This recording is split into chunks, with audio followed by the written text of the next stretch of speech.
Hello and welcome to Conversations with the Voice of Reason. I'm your host, Benjamin Boyce, and today's conversant is Isaiah Carter, who is a man, American, from the East Coast. And in this conversation, we talk about his slow red pilling over the course of, I guess, the last 5 years, 6 years, from adopting a progressive mindset to being successively interrupted in his belief system by seeing things that were just out of sorts with the world and with politics and so on and so forth. And now he's running his own podcast. He's a really great guy, very jovial and easy to relate to. You can find links to his work down there in the description, as well as links to support this channel.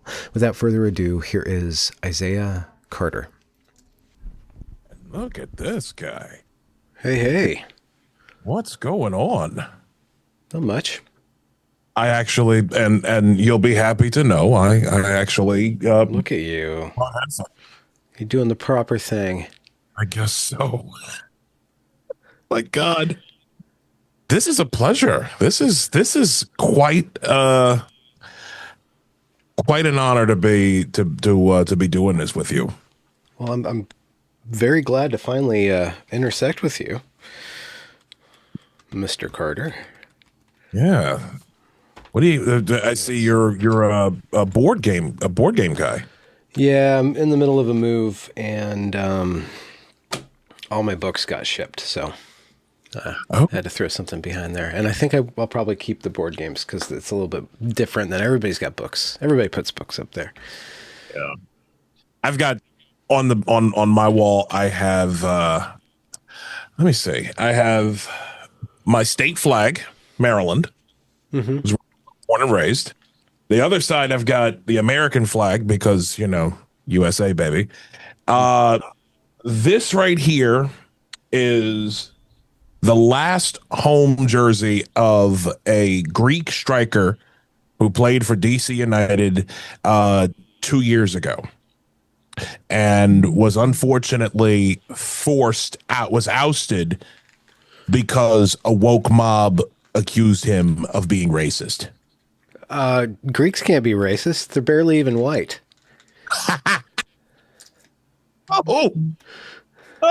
Yeah. He's not, but yeah. I don't make the rules. No, neither do I. So, but no, I told him I would keep his jersey and have it on display for whatever podcast or things I do.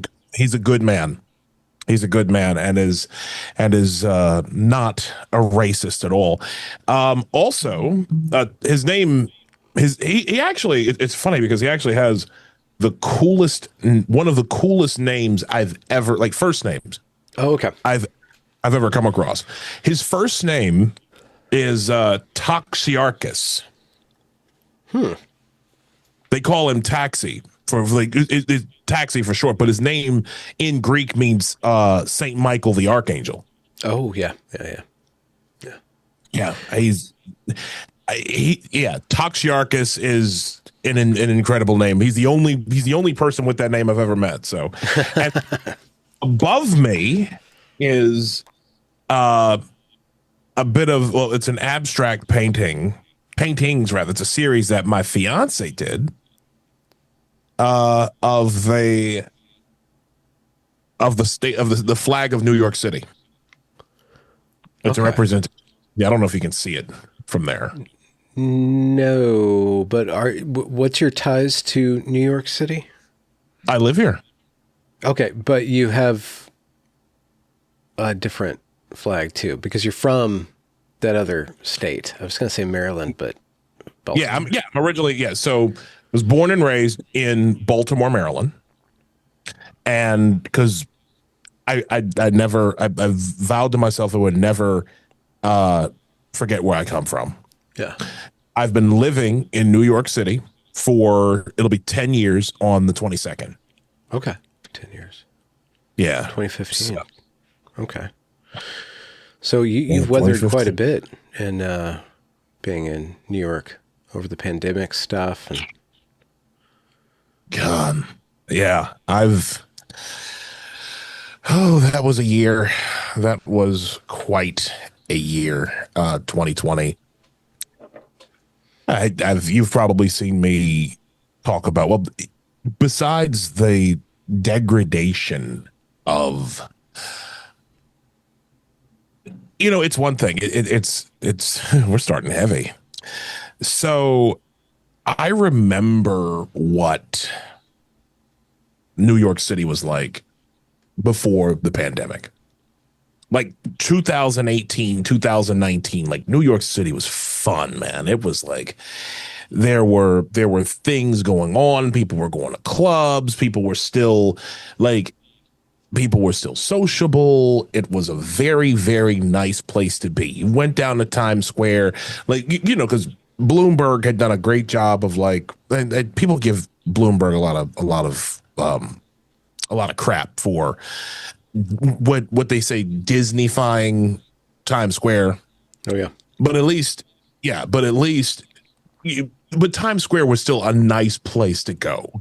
I mean, real New Yorkers don't go there, but like if you're passing through, it's still like an iconic place. Even though, even with Broadway getting turned into like mostly pedestrian plazas. Mm-hmm. But I went down there after my own bout with COVID because I caught the Alpha variant like end of March, beginning of April. My ex-girlfriend, my DEI ex-girlfriend, left to go to California. She went to be with her family out there. And so I got a first row seat to, like I said, the degradation, like the masking, the social distancing, and just the overall, just watching people like turned into mentally ill, people turned into instant hypochondriacs over the course of months. Mm-hmm.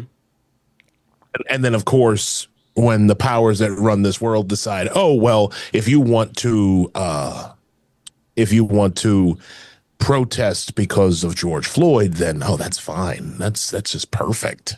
Did that sit well with you or not? Where were you at politically at that point? Politically, I hated Trump. Yeah. Politically, I was still politically I was still like a staunch Dem. Although I will tell you the initial crack, I think, in my Dem leanings was right before the pandemic hit. My ex-girlfriend and I had gone to a taping of The Daily Show, and I got to see Trevor Noah in action. Unfunny hack as he is. And it was like, with everything that was going on, it was just like this general feeling that we really, something big is about to happen, and it doesn't feel right that we're all just in here yucking it up. And ironically, that's where I first saw Nicole Hannah-Jones. And I thought she was the guest. She was a guest that night. I had no idea. She's the editor and chief proponent of the 1619 Project. Pulitzer Prize winning cutting edge journalist. Yeah. It's woke fan fiction, essentially. Oh yeah. Because she hasn't, Nicole Hannah-Jones hasn't written anything, hardly anything since. It was like the 1619 Project became like official state curriculum. Yeah, it did. Yeah, it became state curriculum, and I'm sure it did out there where you are, but there were elements even here in New York that of the 1619 Project that were used. It was like so. But I learned then that was the beginning of my disdain for her. because when she was on there, and of course she had on like the chain that said 1619, and like you remember the chain that The swag.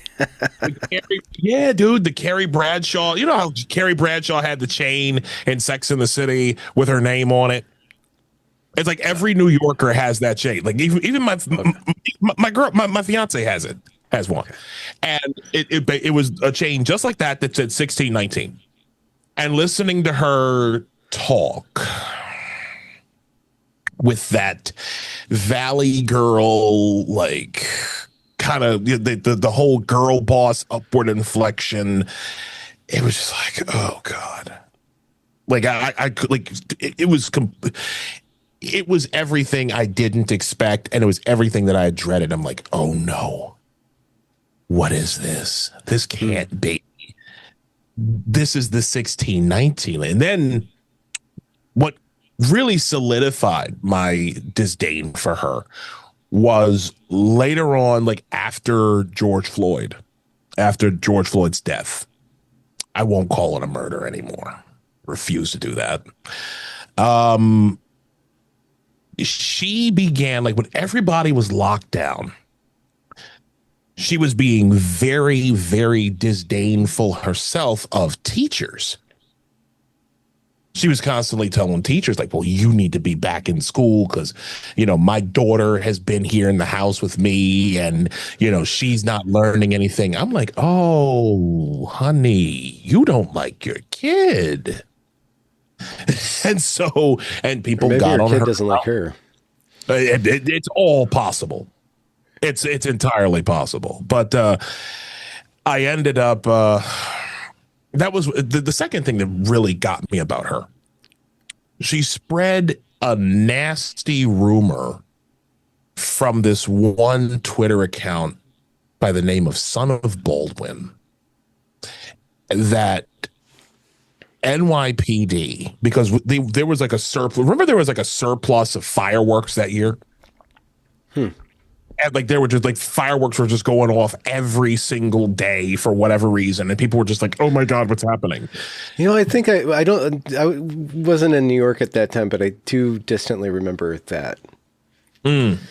Yeah. So she spread this nasty rumor that NYPD, because everybody was on F the police time after George Floyd. It was like, well, NYPD left these fireworks in black neighborhoods to punish black people for standing up against injustice. I got screenshots. But wait, so NYPD was like soldiers in Iraq handing out candy bars, but instead handing the youths of black neighborhoods these explosive devices. Yes. That specifically to demoralize the black population. And Ben, I will send you the screenshots of the rumor. no, that's fine. I send you. She blocked me, so she's a source of entertainment. If you read her correctly, just like Trump, if you read him correctly, it's a great source of entertainment. Oh yeah. But I mean, but like especially now, like I think that tablet that piece of Tablet magazine came out, and it was just like about like how she got her start and who exactly she was, and it's just like, ugh, this is a fraud. She's a full blown fraud, but apparently she became, like I said, she became the sage of the Democrats when it came to the history of the United States. She became a Howard Zinn. Like, you know that book, the People's History of the United States. Yeah, she basically became a Howard Zinn for the 21st century. Well, the Democrats got the intellectuals they deserved with Hannah Nicole Jones and Ibram X. Kendi and Robin DiAngelo. All of them. And David Hogg, I guess, is technically. Harry Sisson. Those are the... Harry Sissy? Sisson. Oh, shit. I'm sorry. Who got canceled for turning out to be straight. Oh, but wait a minute. No. Because Malcolm Kenyatta got got thrown out of the party too. What did Michael do? What's his story? I don't know this guy. Malcolm Kenyatta. I don't. Malcolm. Well, they got rid of him. I think they said, well, it was a gender inequality thing. But I'm like, wait a second. This is a gay black man. What's his claim to fame? Is he the guy in like Nashville, Tennessee? No, not them. Not them. No. That was Malcolm Kenyatta is out of Pennsylvania, and I think he tried running for Senate. He was like a state legislator of some kind, and they faded him basically for being a gay black man with dreads, because seriously, that's the only thing that Democrats do anymore. They celebrate you. The only type of there's only aesthetics. There's aesthetics and symbolism and bullshit. Because when you are as disconnected from reality as the Democrat Party have become these days, symbols and symbol-minded people, to borrow from George Carlin, it's all you need. Mm-hmm. It's all you need, because if you have a voter base, if you have people who will vote for you regardless of what you're offering policy-wise, even if you're offering nothing policy-wise, you just put a few people in token positions within the party, highly visible places, and you're good. I mean, they do that. I mean, that's why I hate the DEI, the DEI so much, because DEI, diversity, equity, and inclusion. You've seen me post this before. I've said it is an industrial complex that creates highly motivated and highly refined racist white leftists. Okay, but they also use black women and gay black men as front-facing employees. So how when you go to McDonald's, it's like, how when you go to McDonald's, I don't know if you eat McDonald's, but you go to McDonald's and the person taking your order could be one race, but the guy in the back is white, or at least that's like that's the stereotypical quote unquote setup. That is exactly what you would experience in DEI nonprofits. Mm. Your girlfriend exposed you to this, to the inner workings of the DEI NGO complex. Oh, it was completely unintentional. Yeah, it was completely unintentional. I mean, she didn't know what she was exposed. I mean, I didn't even know what I was being exposed to at first. Yeah, I mean, I just thought that, because I never knew what she did. I will give my ex credit. She kept a lot of stuff from me in terms of what she was into.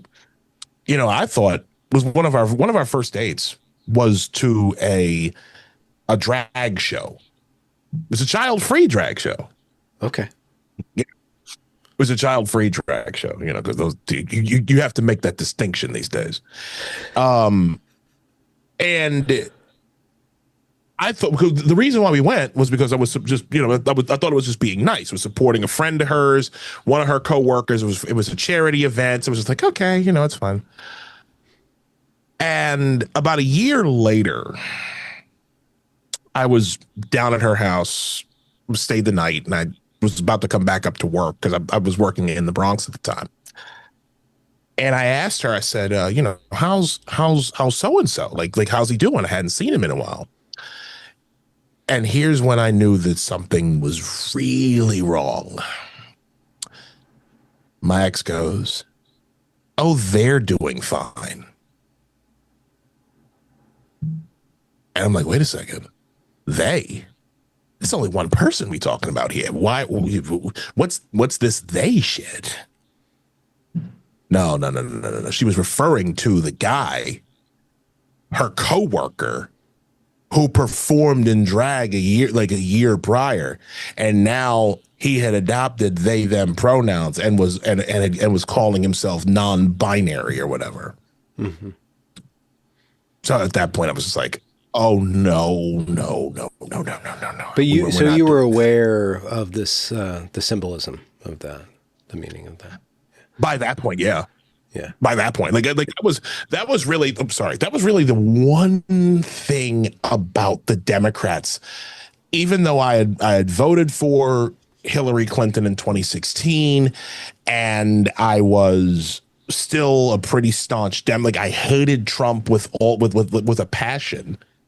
That was the one thing. The gender cult was the one thing that had always struck me as something is not right here, because they're actively accepting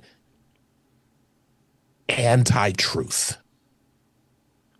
And that was before, like, you know, men and women's sports got really like was exposed for what it was. The, you know, Democrats still owned all the media. They still own the social media companies. I mean, I was already a victim of that, but but before any of that, like, none of these things have been exposed. So when my ex decided, oh, well, you know, they're doing fine. She tells me that her once gay male friend, who is now non-binary, whatever the hell that means. Now I had to honor this white man's pronouns. And now, and me referring to a singular being with singular pronouns and not they, like, there aren't two of this person standing in front of me. I'm not going to use a plural pronoun to refer to a singular being. She described my refusal to use his pronouns as nails on a chalkboard. Yeah, this was but then I started sitting in on meetings that she would do, because by that time we had moved, but so like months later we had moved in, and she's like doing these Zoom meetings, no offense, doing these Zoom meetings, essentially teaching kids, like, you know, DEI and pronouns. Also, the nonprofit she worked for, what they do is they basically put alphabet mafia kids into small boutique schools. I think even your alma mater's one of them they work with. I wouldn't doubt it. Yeah, man, they eventually I do want to talk about that, by the way, because I want to hear your, like, yeah, because I watched that series, your series on the takeover of Evergreen. That was wild stuff, man. Yeah. I don't think it's been stuff. I don't think anybody's done it yet. They've tried. I mean, 2020 was, yeah. No, actually, okay. So if you take the whole of the Summer of Love and you project it out onto the world, it's roughly equivalent. You know, white people praying to black people, Chop. Yeah. All the cringe. Yeah. But it was just distilled in the Evergreens. Every ounce. I saw there was so much of that shit here in New York, and in Brooklyn in particular. I was living in Brooklyn at the time, and oh my God, that was when I really knew, like, even though, like, my full turn, like, I voted for Biden in 2020. It was the biggest mistake I ever made. I voted for Biden. I did not vote for Trump in 2020. I used to pride myself on being the only member of my family who hadn't voted for Trump. And then in 2024, I end up voting for Trump. And I ain't sorry about it.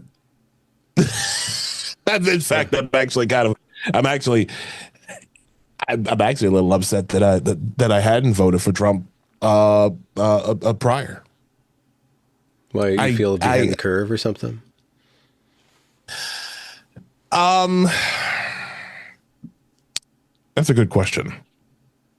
It's not that I feel behind the curve. I feel like I was propagandized, Ben. I was propagandized. I was one of so many people who were propagandized, made to believe that something was true when it wasn't. Trump was a racist. Okay, but what did he do exactly that was racist? First Step Act? How is that racist? The man literally freed black men from prison. Mm. The Central Park Five?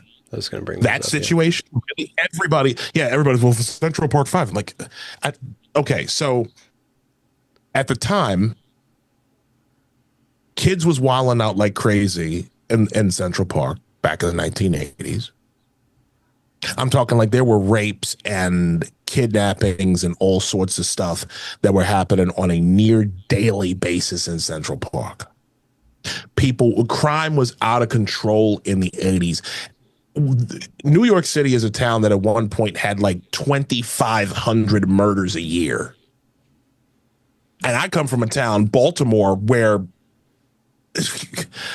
Baltimore was killing 300 plus people a year in a town of 600,000.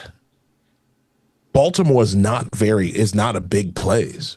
Mm. But somehow they always found 300 people a year. I don't know how that worked. But anyways, but New York City, the Central Park Five. So everybody wanted an end to this. So when Donald Trump said, when Trump took out that ad in the New York Times saying, bring back the death penalty, that was common effing sentiment back then.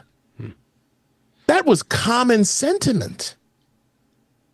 And then, and what I find hilarious is that no one even bothers to hold the detectives or anybody in NYPD responsible at the time because those were the ones who were coercing the false statements out of the kids. They literally picked up 5 kids, and said, "Look, we just want to bring an end to this. Let's just get it over with and done." Not once did anyone talk about the judges. Not once did anybody talk about the prosecutors or the detectives, all of whom were Democrats. Trump was probably a Democrat too. Yeah. He was. He was. So it's like, why in the world are people not even bothering to look at the whole picture? Well, I'll tell you why. People did not hate Trump. The black community especially, hate using that term. Black folk did not hate Donald Trump until we were told to hate Donald Trump. Myself included. I mean, now, here we are in 2025. There are black people that I know personally, like friends of mine, who hate Donald Trump with a passion. It's like, and even when you try to, whenever you try to talk to these people, you try to rationalize, like try to get them to actually rationalize their fear. The first thing they say is, "Well, isn't it obvious? You can't tell? Well, if you don't know, I can't tell you." And I'm like, that's not a fucking answer. I'm sorry. Like, that's not an answer. If something were so, this is the thing. If something were that obvious, why the hell do you think I'm asking the question? I wouldn't have to ask a question if it was that obvious. But clearly there are concerns. Clearly you hate this person. There is something about you that that like you are defined by you are allowing yourself to be defined by your hatred of one man.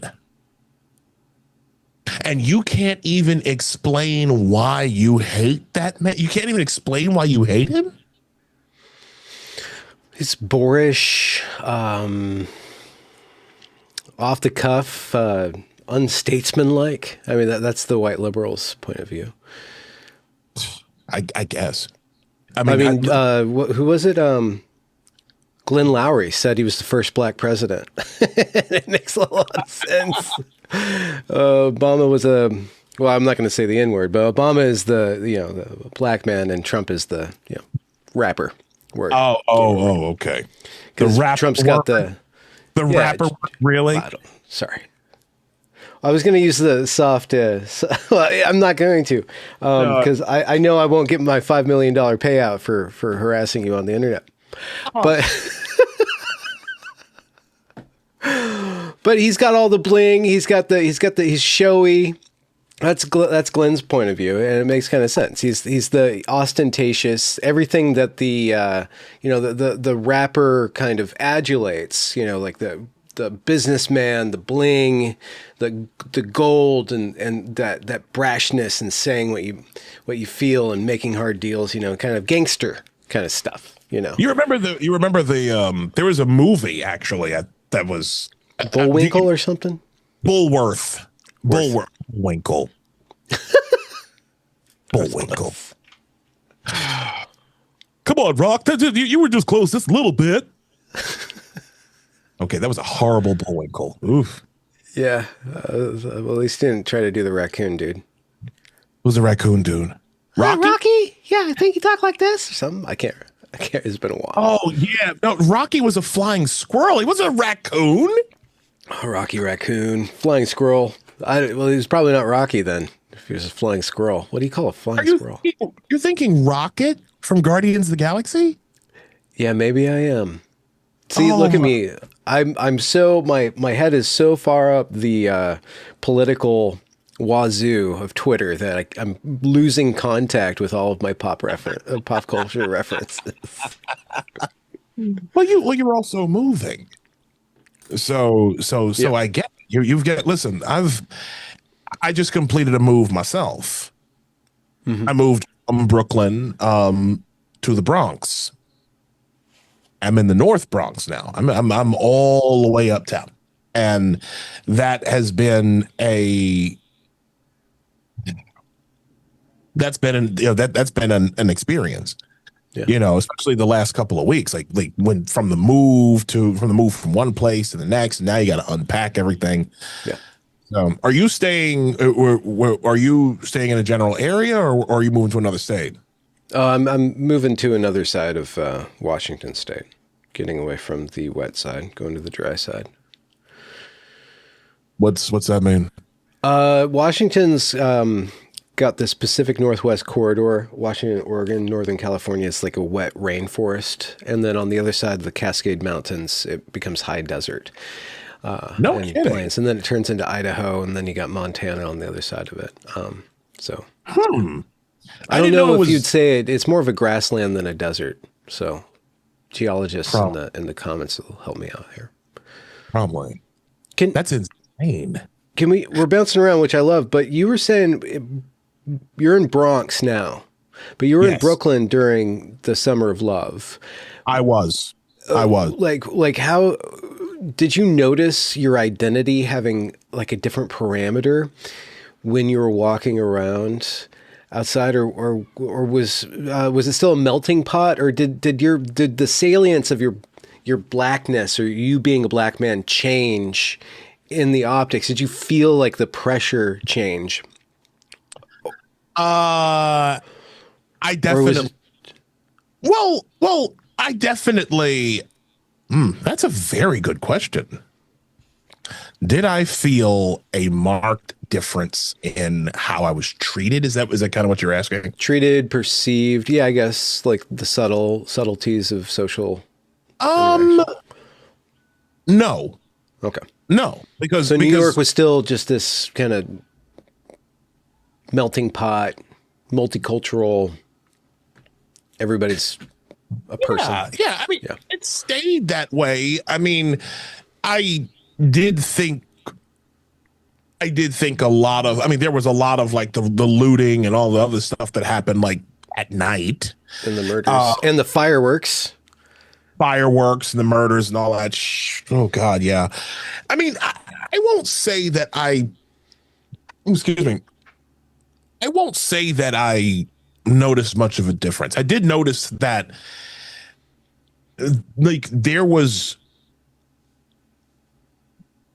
always been a tendency on the part of white leftists to treat black men that they can't control and or fornicate with. I don't know what your policy is on foul language, but Fornication's fine. I mean, okay, as a word. I got you. We don't condone fornication on the show, though. That would get you demonetized real quick. Yeah, or demonized. Or demonized, yeah, one of the two. I mean, there's always an air of condescension amongst white liberals. That you felt yourself. Because I know there's studies and stuff, but for you yourself. I definitely felt it starting. I guess you could say I felt it starting to change. It's like, well, now we're bowing to you. We're giving you preference. This big black dude just got murked by the police, and this is after like nearly a decade of like programming from Trayvon Martin on up to George Floyd. And, so now the Democrats feigned they got down on one knee with the kente cloth. with what my lady calls corporate kente cloth. Corporate kente cloth. Yes, that's a thing.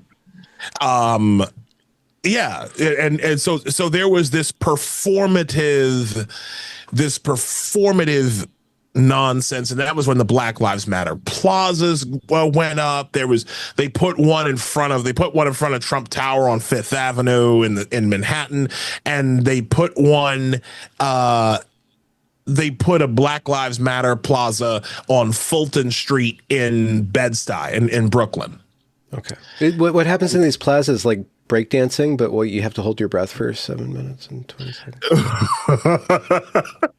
No, it was a whole bunch of nothing. They were literally treated as sacred ground. They were treated as sacred grounds because black people were now, at least on the surface, considered to be these holy, righteous beasts who, could do no wrong, according to Democrats. But I knew that something was changing. Something was just barely under the surface. So,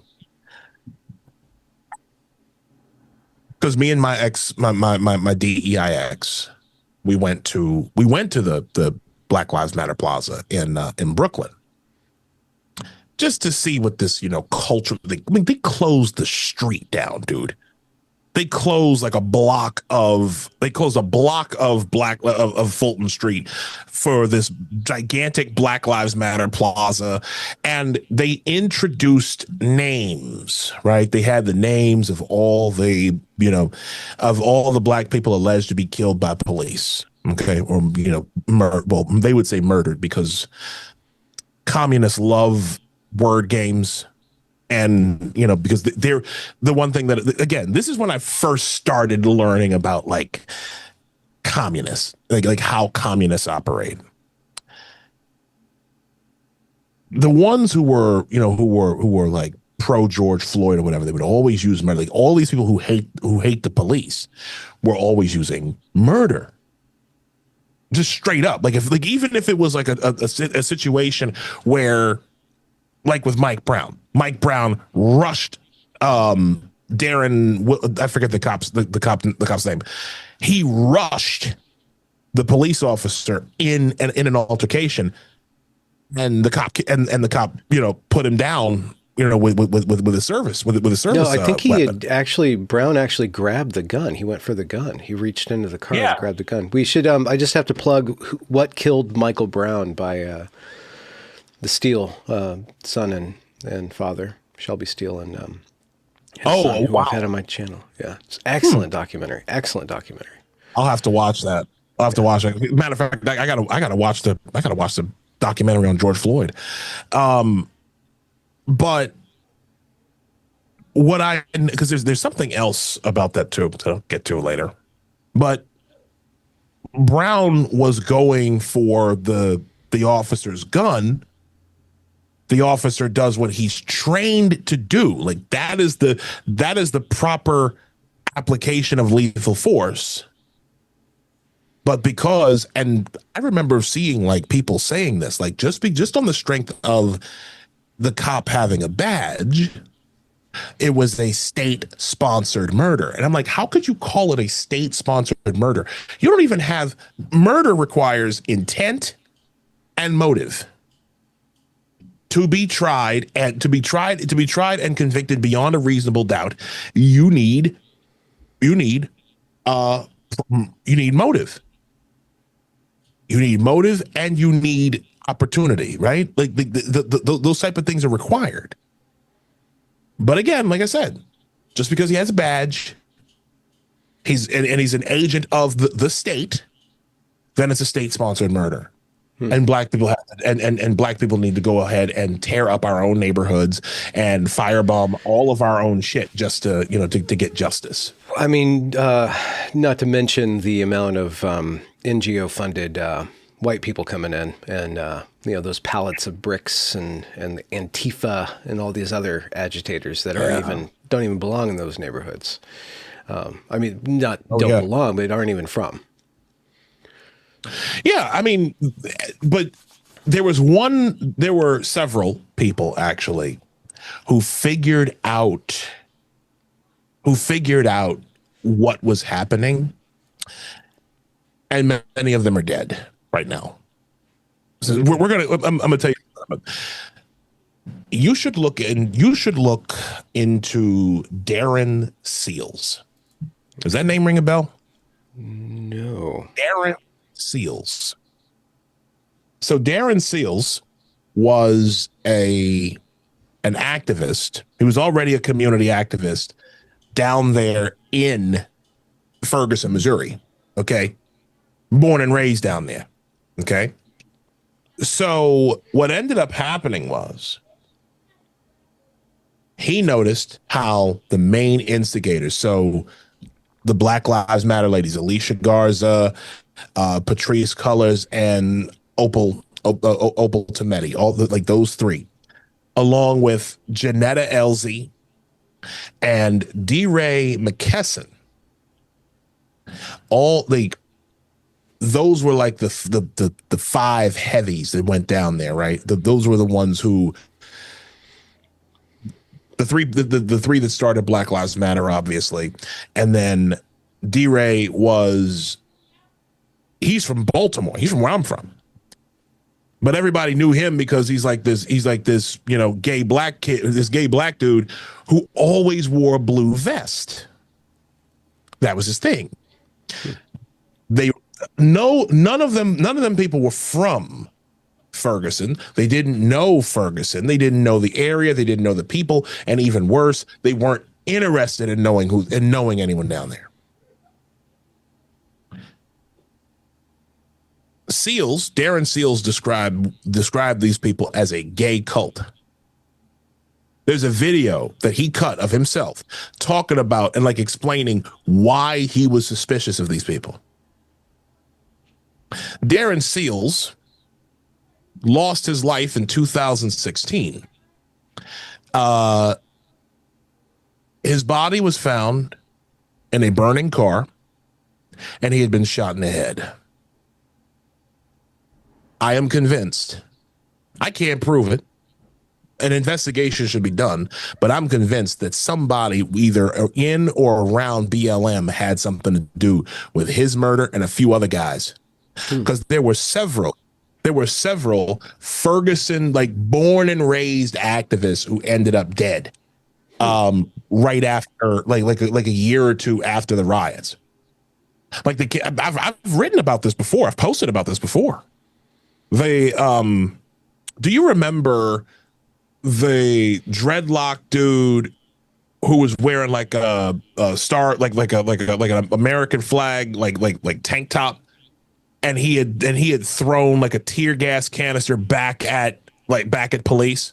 I think I remember that. I remember that iconic photo where he's reared back and he's ready to launch it back. You know what, all I remember is the Banksy version of it. The Banksy version. Okay, you know what? Well, yeah, that would be accurate. He's dead too. The guy who that Banksy was based off of, he's dead too. Allegedly unalived himself. But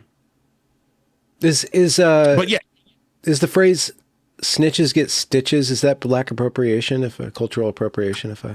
No, it is not. Okay, because it sounds like that's what you're alleging. That is exactly what I'm alleging. Okay, that is exactly what I'm alleging.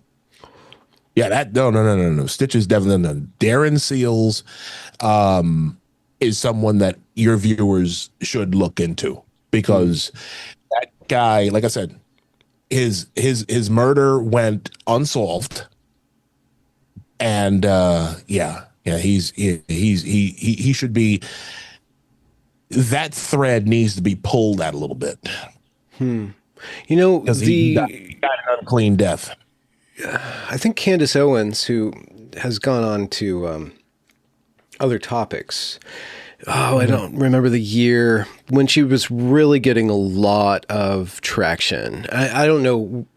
I know where she came from, but I don't know where she's gone since then. But she was talking about the black people need to get off the Democrat plantation. That was kind of her walk away for the Blacksit. I think she founded and stuff.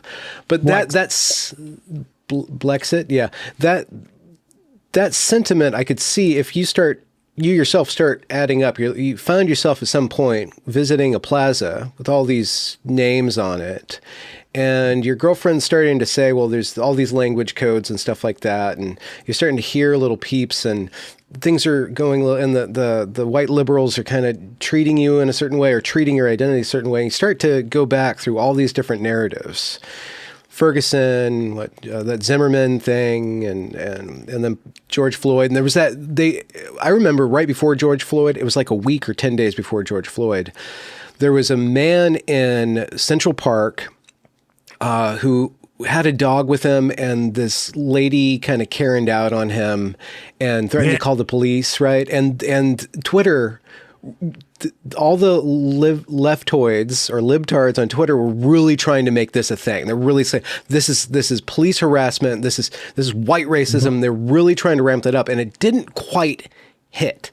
But it was another kind of psyop, and it wasn't just for the black community. It was also for the other activist communities to get riled up. So if you yourself start looking and seeing this pattern of manipulation over and over and over again, I could see like a lot of at least resentment, and then kind of a loss of faith, or like, well, who do I trust? Like, what is the political landscape, and how does it include me? Where's my spot in this political landscape? If I know that I've been manipulated by the left and the right is racist, then you have to say, well, maybe they're not. I don't know if you ever thought that Republicans are racist. I don't know if that idea. Oh, absolutely, I did. And I did think they were racist, even though I was raised in a conservative household.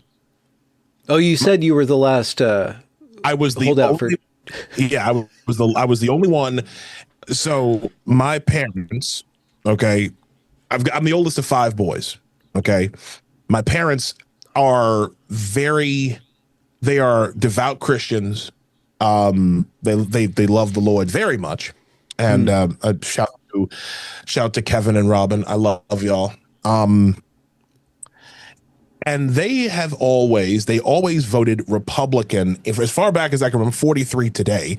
And as far back as I can remember, they always voted Republican for president. Always. They always they as far as I can remember, they always voted Republican. So I was raised in a conservative household, was homeschooled. Okay. Wow. Yeah, me and my brother. So I was homeschooled all but 1 year, and I was second grade. Parents taught us like stuff about the Constitution, how civics works, how bills get passed. Like my parents actually raised us right. Okay. Wow. And I went through a rebellious phase in 2007 at around my 25th birthday. And I was already going through some stuff with the death of my grandmother in 2011. So, but that came later actually. But no, in 2007, 2008, I was starting to go through that rebellious phase, and I voted in '08. That was when I made my first vote for Barack Obama. Uh-huh. Did a girl have to do with this at all? This political? Yes. Sorry. Yes. Yeah. Because the woman who I was involved with at the time would eventually become my well, now she's my ex-wife. We would get married in 2012. But anyways, to get back to your earlier point, yes, I had noticed something, and and that particular situation about the Karen thing is that them two ran in the same circles. Remember, it came out that those two, they both lived in the same neighborhood. They both had they were in the same social circles. The guy he was like a bird watcher or whatever, and he was like he was either married to or was in a relationship with a white man. That was something that I was like, wait a second, you're hollering racism, but yet you're with a white man. It's like, okay, I'm like, things just weren't adding up. Like even in my more pro-Democrat years, it was like I was noticing how all of these quote unquote pro-black people were in some way, shape, or form going home to somebody white. And they're in these interracial marriages talking about how racist America is. And I'm like, how the hell can you say that when you're laying, quite literally, when you're sleeping with the alleged enemy? But America is so racist. I know several. There are several people, and I just notice it's like, why is this happening?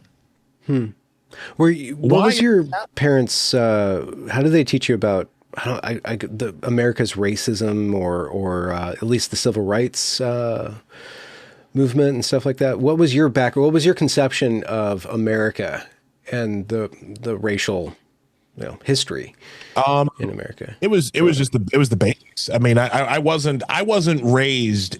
I was never raised in that whole America's racist, everything sucks kind of, like I wasn't raised in that particular framing. I was raised that, to understand that America is a Judeo-Christian nation with, and the Constitution is for a moral people according to the framers of it, to the founders.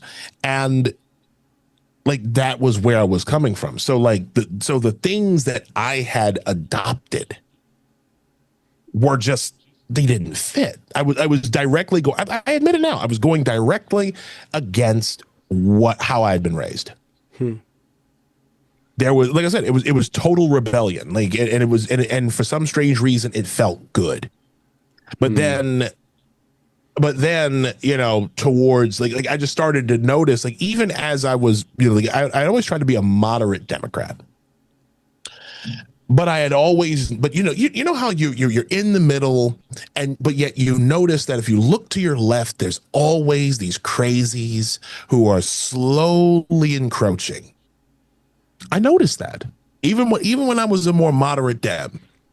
And the one thing that I found was that, like, most of your pro-Democrat blacks love to pretend like they're moderates, like they're just regular Dems. I'm like, after a certain period of time, like, to be a regular Democrat, that Overton window just keeps shifting over to the left, and you have to accept more things that go directly against what's real. And like I said, like I was mentioning earlier about trans, like, that was like, trans was what bothered me. To watch black women in particular go nuts whenever, like black women were the very first ones that I remember who were screaming trans women are women. They were the ones chanting, like screaming the incantation first, and getting the most, like, if they had already had like gay or lesbian friends, this was just the next thing. It was just the next piece that they had to fight for. And so again, like everybody had just accepted the framing that this was the next civil rights movement. They saw Laverne Cox's big ass on Time magazine, and just, everybody just fell right down. They just fell right down. And like I said, I was always suspicious of that. I find there's the metaphor that's gone through several iterations of the red pill, but I do find it fascinating when somebody from the center left, or even kind of the little further than center left, starts to ask one question. They have to ask another question, and they have to ask another question. Everybody's like, okay, well, I don't have to ask any more questions. You find your peace with it. But like, the questions just start like tugging a lot of the hem. Well, that happened for me in 2021. Because remember, in 2021, everybody was promised normal. We were all promised normal. It was just like, everyone saw Trump as chaos, and just like they're doing now, right? They saw Trump as just a total fucking moron. He didn't know what he was doing. He was bringing chaos, and people were dying because of COVID. And they were, at the same time, they were angry at Trump for not fixing everything and waving his magic wand. They were pissed off and yelling at people and demanding folks get arrested in parks for daring to take a breath of fresh air without wearing a mask. They were putting boards over basketball hoops on courts throughout in public parks. Yeah. Filling skate parks with sand. Filling skate parks with sand. What absolutely demonic shit. But anyways, you were promised normal in 2021. You were promised normal. And then Fauci gets up there and is like, well, we're going to go with a new normal. And so, because that's when the vaccines, and everybody had to take the shot.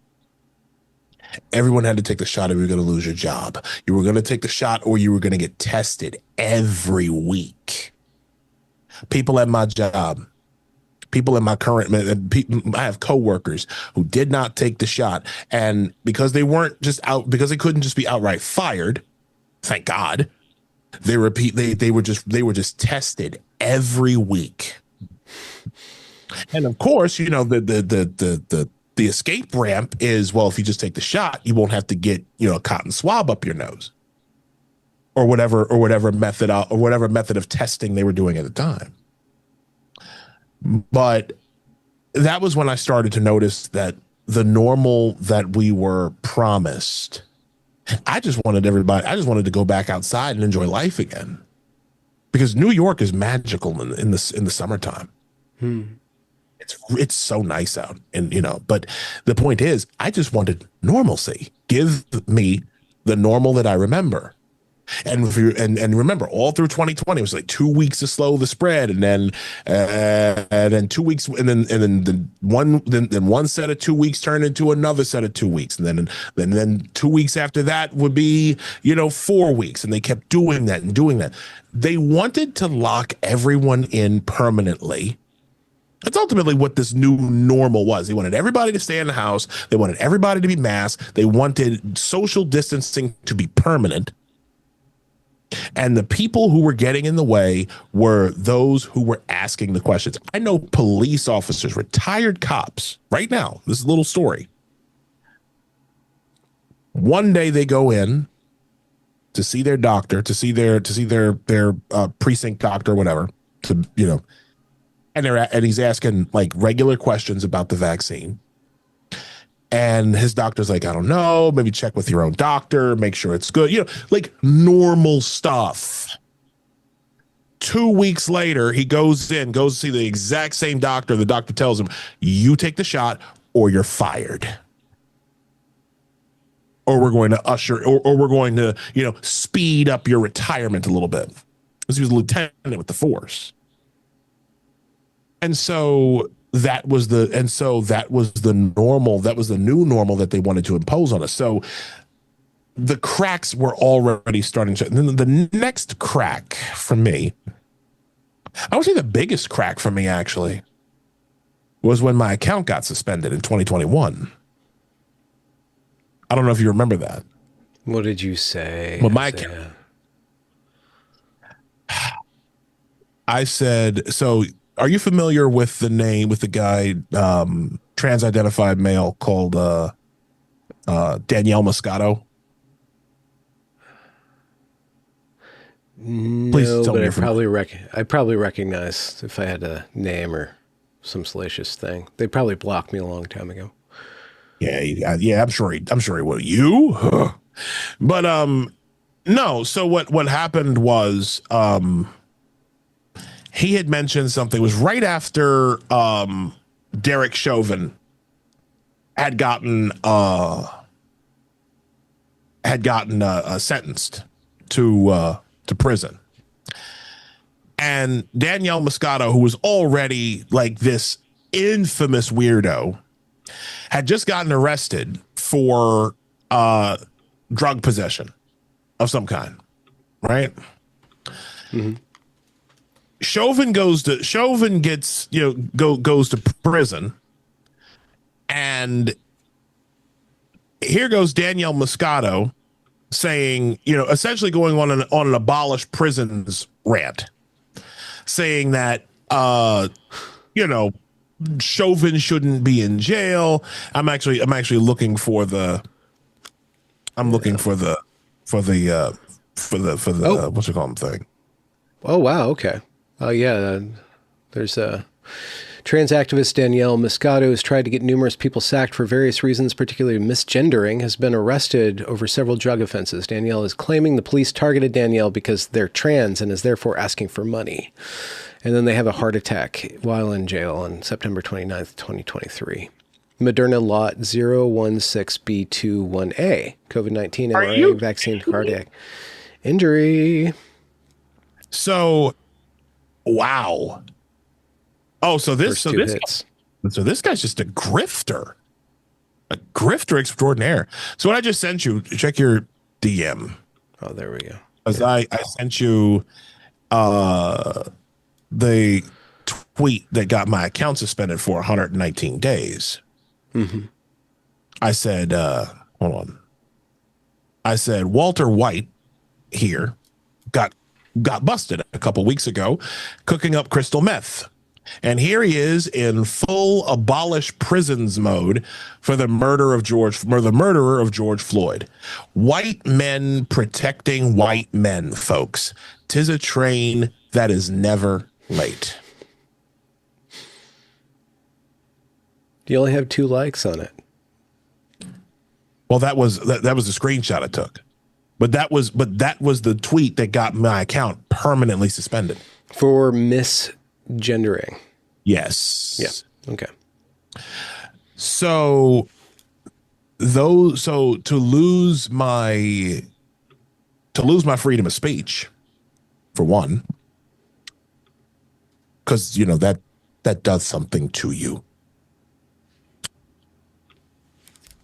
When you're silenced and you're kept from speaking, I got a big mouth.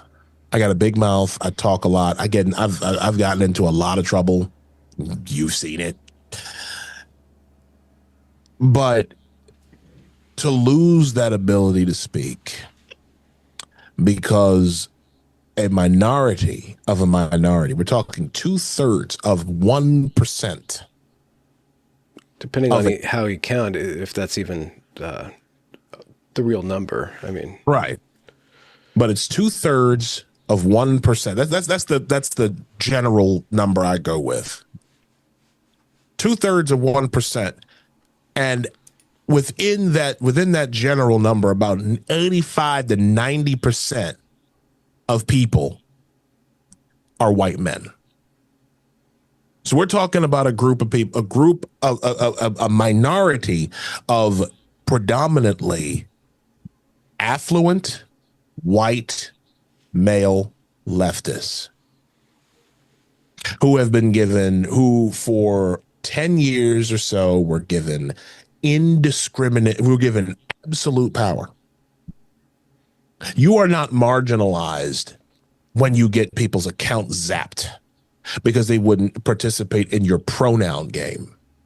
That's not the mark of a marginalized community. That is a mark of a favored nation, a favored society. And what made it even worse was when I had friends, like people I had known, like Democrats I had known, who were like, haha, you shouldn't have been talking. You shouldn't have. You lost your account. You deserved it. Like people I'd known for years were telling me that I should have that it serves me right. I should have lost my account. Maybe you'll think next time before you bully trans people, because trans people are sacred and holy in everything that they do.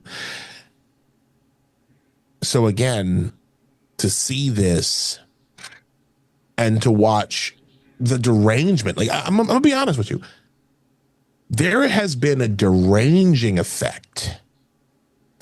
Everyone I know, most everyone I know, who truly believes that trans women are women, have gone absolutely insane over the last 5 years. They've gone absolutely insane. There is no part of them that is left. They're all left if you think about it. But but the fact is, none of these people have any sanity up here left.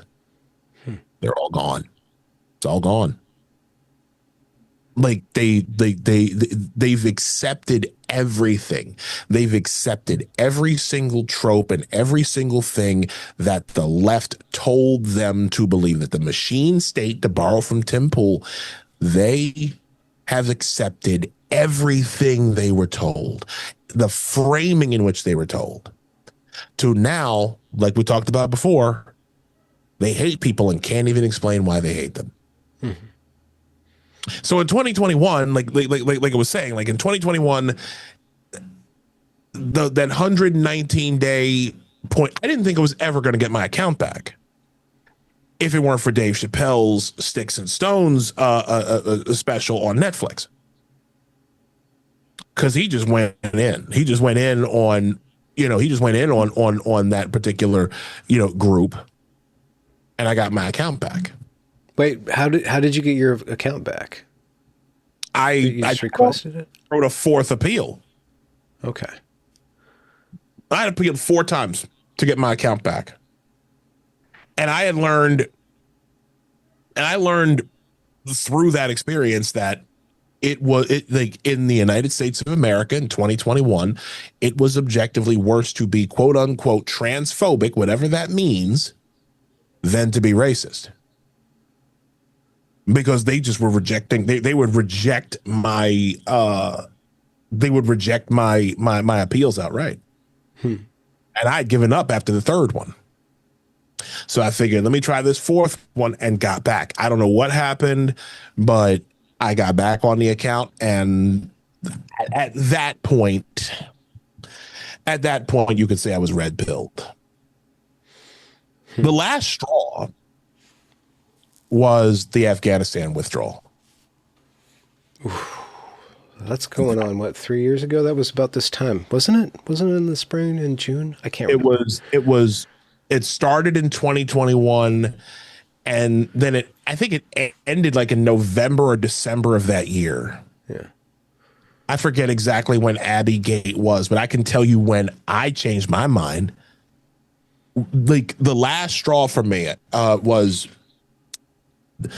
so George Packer, you know who that is. You ever read a book called The Unwinding?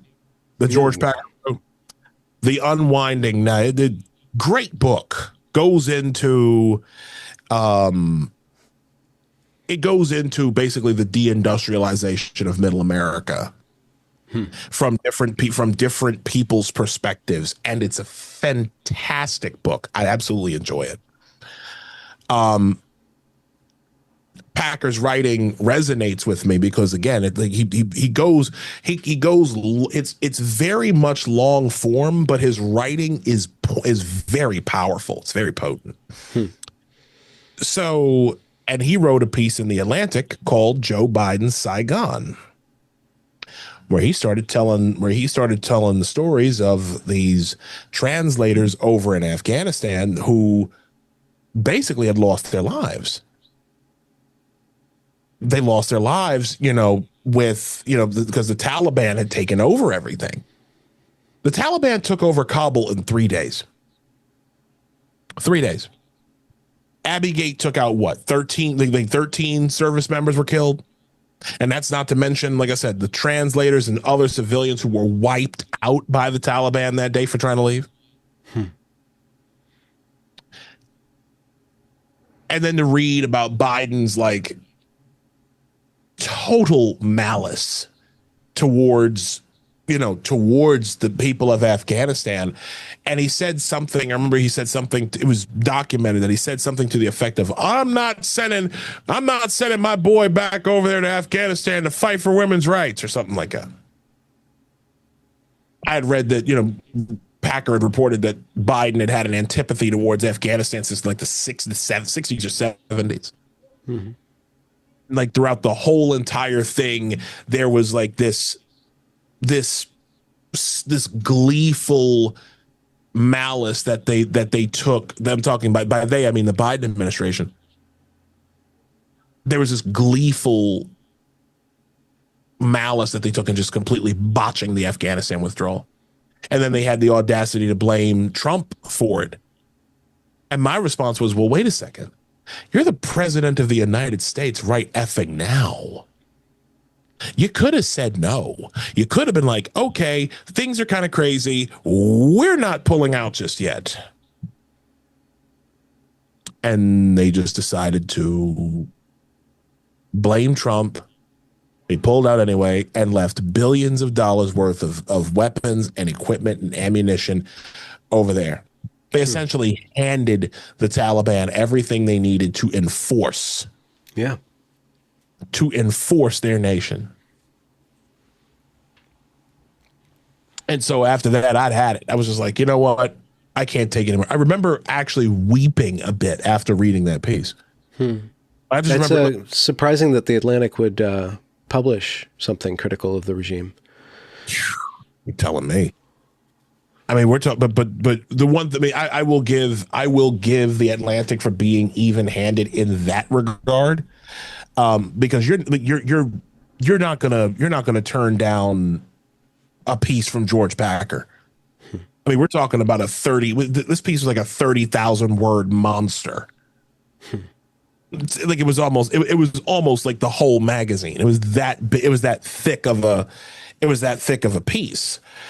You're not going to turn that down from George Packer. I mean, shit. Ta-Nehisi Coates used to put out like Ta-Nehisi Coates put out a 30,000 worder called The Case for Reparations, and that thing was a whole bunch of fluff, a whole bunch of anecdotes and a little bit of numbers, but no solutions at all. No solutions at all. The case for reparations was, well, what was your case for reparations? Oh, I don't know. Give me what I want. Right. Give me power. How does Lindsay say it? Give me power. I don't know. Yeah.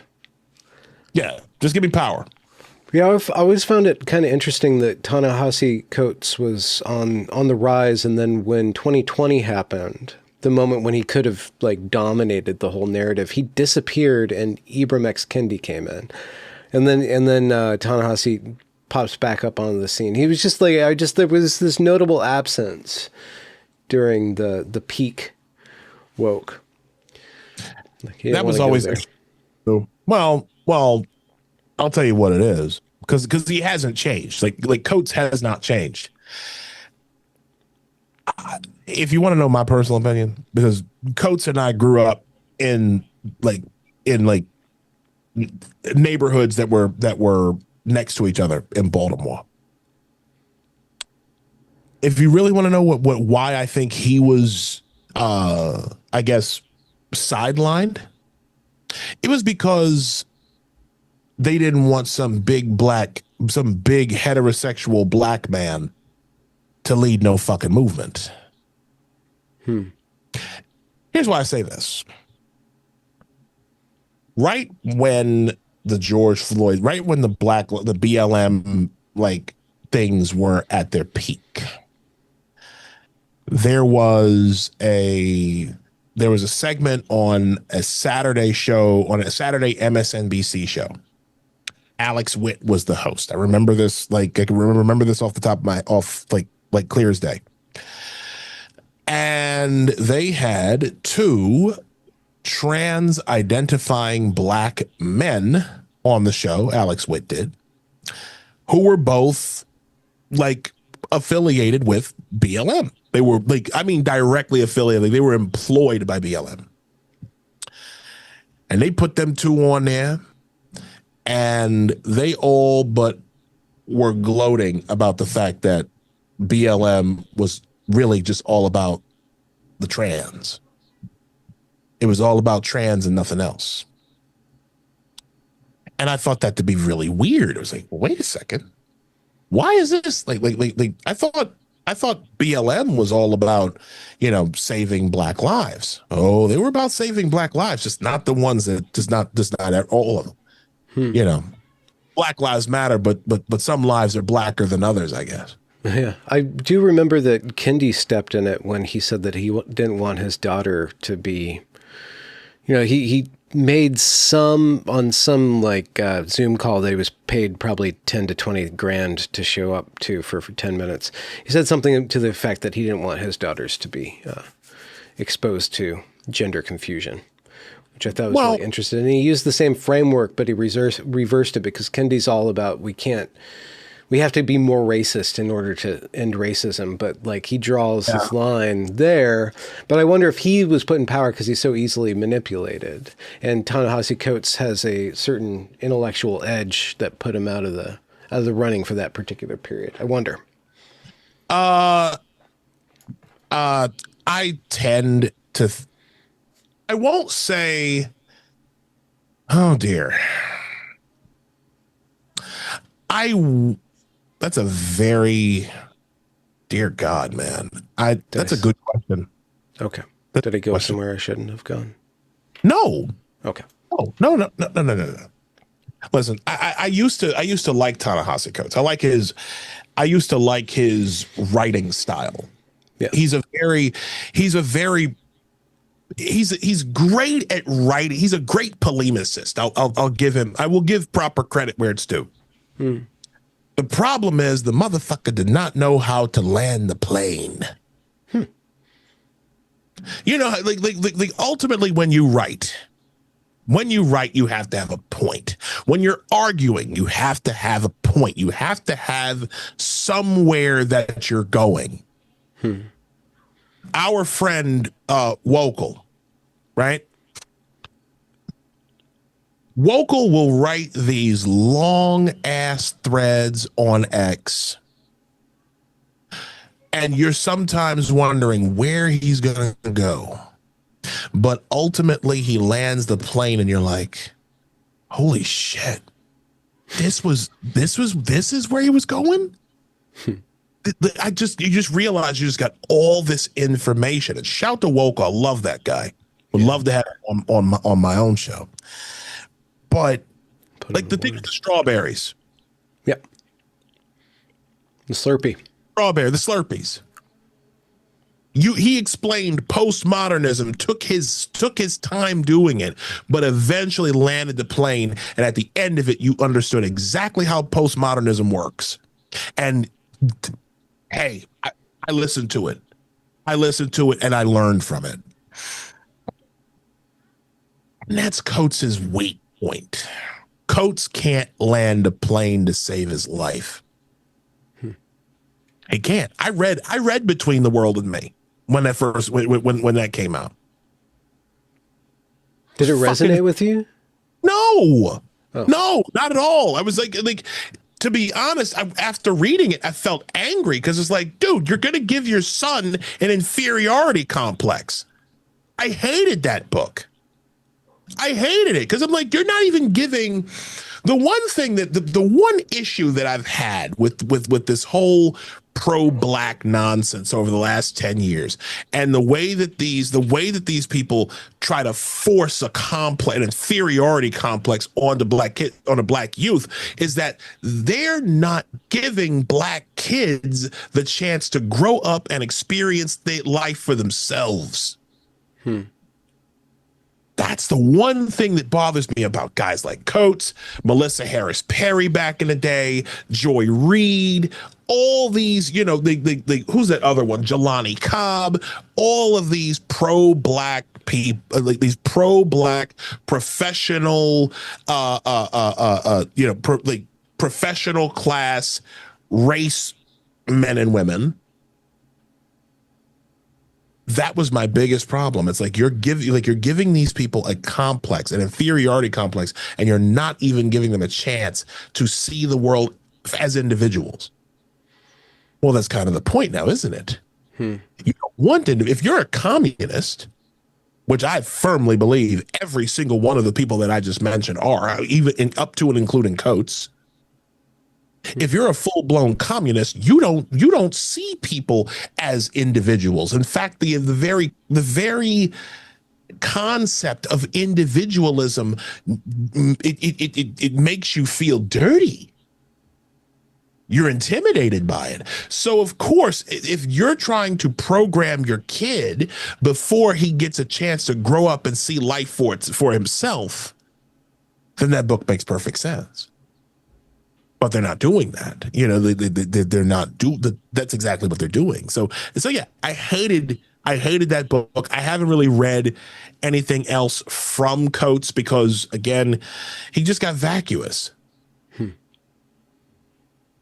Like you can't graduate from flight school unless you learn how to land a plane. Make a point. There's a joke about women flight attendants or flight captains that we can just pass over, but we gonna leave that alone. I'll probably take that out, but probably won't. Well, who would be the I don't know. It's a two-pronged question because in my ventures in the taco sphere in the intellectual space, there's certain issues that I pass over time and time again. And one pressing issue, especially in right-wing discourse, is that young men are not being well served by the narratives that they're given, and we need to find another narrative. And there's these alternatives that are being given to them that worry some people, like the Andrew Tates or Nick Fuentes, like these different guys that are offering certain paths that other people think are toxic. But if we make it specifically about race, that might just already out the gate make it problem fueled endeavor. But is there some sort of narrative specifically tailored to young black men that doesn't lead them down the path of that leads them down the path of self-sufficiency, good citizenship, like, and who would be the standard bearer of that? Do you see anybody like addressing or building up young men that you see as sending them down the right path? Well, I mean, Jordan Peterson is certainly one. Yeah. I mean, I look at it this way.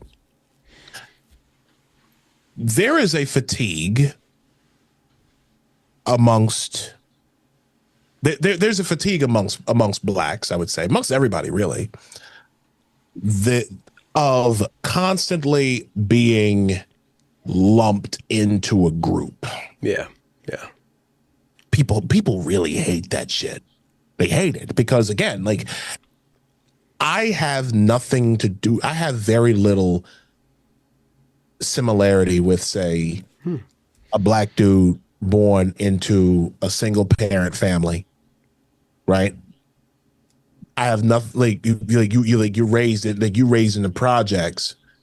I have very little I have no life experience in that particular arena, right? Like I couldn't relate to somebody like that.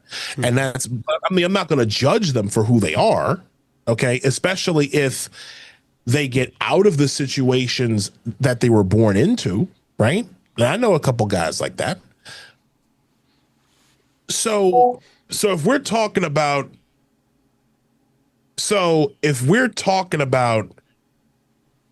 groupings, okay? The Democrat Party sees people, most black people, and I'm talking about within urban settings, have grown up in they've grown up in blue areas. Their education sucks. Their families are usually have been voting Democrat generationally. Okay, they only really know one way to be, but there is something that's been happening amongst, kids of this, like future generations, these younger generations. They're tired of being grouped into skin color into skin color groups, into these bullshit collectives. You're an individual. We have there's something in us in America.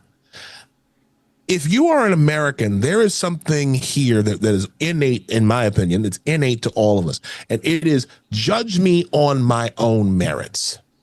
Judge me as an individual. Do not lump me in with everyone else. I have these discussions with my fiance all the time. Okay. Judge me as an individual. And black men these days are not getting this, but they want it. They want it. There's a hunger for it. It's a good thing. It's a very, very good thing. And so if they get with guys like if they if they listen to like Jordan Peterson, listen to guys like Brandon Tatum, like different, even Stephen A. Smith to a certain extent. He could be a little bombastic, but the thing about Stephen A. that a lot of people don't necessarily appreciate about him is that he doesn't really stand on a side. Okay, he calls balls and strikes. And he's been doing that a lot lately because he's another one who feels completely betrayed by Democrats. But the point is, there's a hunger to be treated as an individual. And since they're not getting it from the people that they might look to first, they're going to look at different sources. Would I recommend anybody listen to Andrew Tate? No. I'm not going to sit here and sponsor. But what I will say is that as an individual, a broken clock is right twice a day. So there might be something that an Andrew Tate will say, or even a Nick Fuentes will say, that will resonate and will make sense. Like again, broken clocks are right at least twice a day. So there's that. Like I can learn something from you. I can learn something. I've learned plenty of things from people who I don't agree with politically. But that's what happens when you talk to people individually. Mm-hmm. When you're in a group identity, when everything you know is groups and in groups and out groups, okay? Black identities versus red identities, if we're gonna use the Maoist framework. The second you start doing that and you start looking at people as just groups, you lose your humanity that way. And you don't talk to people. If you automatically see people as groups, disparate groups in need of a savior, because that's what leftists do. Their humanity and their individualism are bled out by default. We can't, and I'm not a fan of that. I'm not a. So, go ahead. You brought up a lot of names, a lot of leaders. What about Kanye? My God, I get a little emotional when I talk about him. Really? Yeah, I do. Because Kanye has not been right for 20 years.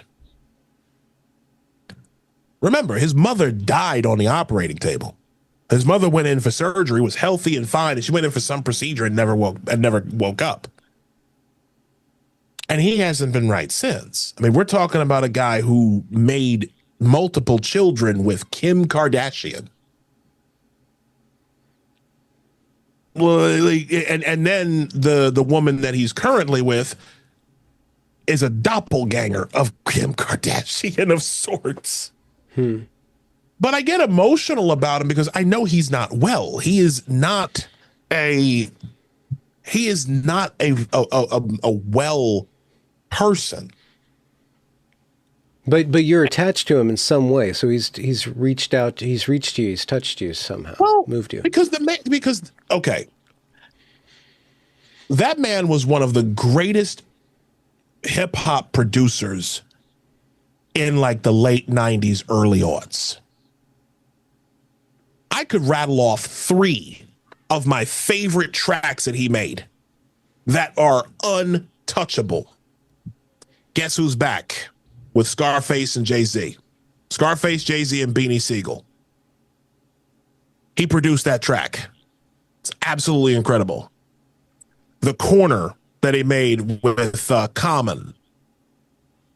Another one of my favorite tracks of all time. He made that one. Another song he made with another song he made with Common. The People. I mean, you can check that song out too.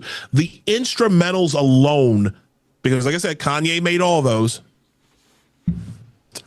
Untouchable. Okay? Some of the best tracks to get the party going. So the reason why he resonates with me and why I get emotional talking about it is because I hate when talent is wasted. When great talent is wasted. It's the exact same reason why I get upset. I can't listen to Amy Winehouse. Amy Winehouse, I cannot listen to Amy Winehouse. I will get emotional because it's like all that talent and you die at 27 of a drug overdose.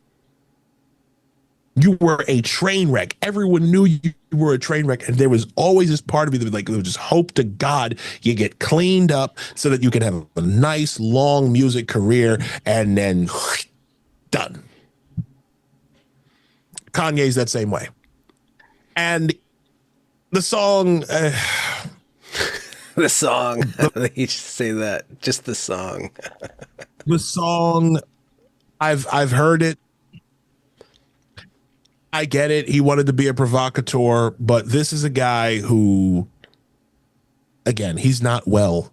He's not well. And it really upsets me because, again, he's one of these people who I just, because mental health is very important to me. He's another one of these guys who's just like, bruh, I just want you to get right, get well, get those demons off your back and out your ear so you can get back to making good music. And that ain't happening. You made multiple children with Kim Kardashian, and now you're even more of a. And every man who's ever been with the Kardashians ends up a fucking train wreck afterwards. Lamar Odom, need I say more? God, it upsets me. But it's the waste of talent. It's the waste of talent that bothers me about him. I hope to God he gets the help he needs.